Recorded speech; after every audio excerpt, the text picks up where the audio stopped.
Namaste. Today we will look at the 17th sloka in chapter 2.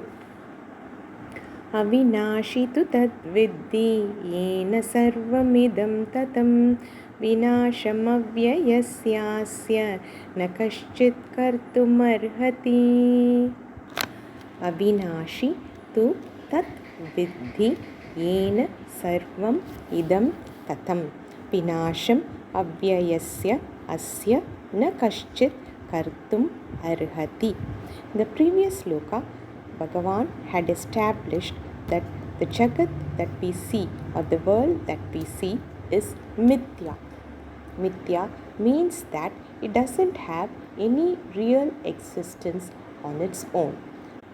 In the golden ring example, the ring doesn't have an independent existence on its own. It depends on the gold for its existence. The ring is just name and form of gold. The relationship is just cause and effect. Similarly, the jagat that we see is mithya. It doesn't have a real existence and depends on the Brahma Tattvam or Atma for its existence. What does Bhagavan say in this sloka? Avināśi tu tad viddhi yena sarvam idaṁ tatam vināśam avyayasyāsya na kaścit kartum arhati. Before going into the sloka, we look at the meaning of avyaya, a word used in the sloka. Avyaya, na vyaya, avyaya. Vyaya simply means destruction or reduction or spending. Dhana vyaya means spending of money. Avyaya means which does not have destruction or which doesn't reduce or deteriorate. Now let us look at the sloka again. Avināśi tu tat viddhi. Avināśi. Know that it is beyond destruction. Tat here means Brahma Tattvam or Atma. Know that Atma is beyond destruction.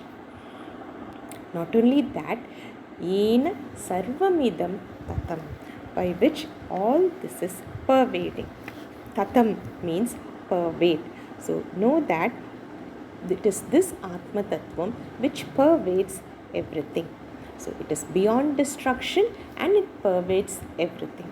Vināśam avyayasyāsya. So here avyaya means Brahma Tattvam or the Sat Tattvam. So know that destruction of this avyaya swarupam Brahma Tattvam is not possible. Asya na kaścit kartum arhati. It is not possible for anyone to destroy this Atma. So Bhagavan has shown two swarupa lakshanas of Atma. One, that it is beyond destruction, and second, it pervades everything. When it is beyond destruction, it simply means that it is beyond time. It is changeless with respect to time, and therefore it is kala aparichinnaha. It is not limited by time.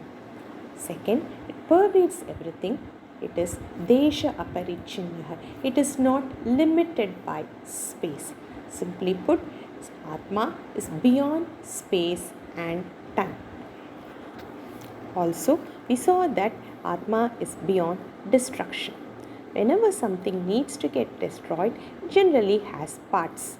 Only when the parts deteriorate, the thing goes for destruction. When you take an inert object like a chair, we see that when its parts are broken down, it gets destroyed. You take a pot, you break it, it is destroyed. So basically, that which has parts can undergo destruction. Also, with respect to humans, there is one another way he can deteriorate or get destroyed. When he is attached too much to something and that something or a person goes away, he deteriorates.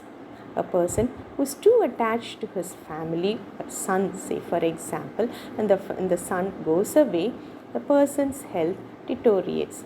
We see that in our everyday life. So destruction or deterioration can happen when there are parts, and second, when something which is too close to him goes away.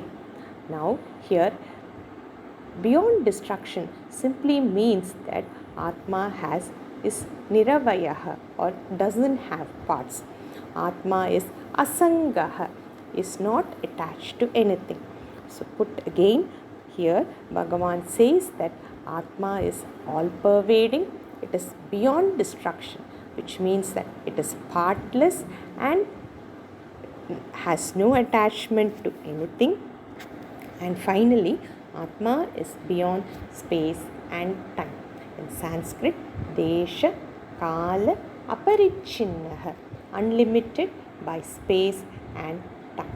We'll continue with the next sloka tomorrow. Dhanyavadaha.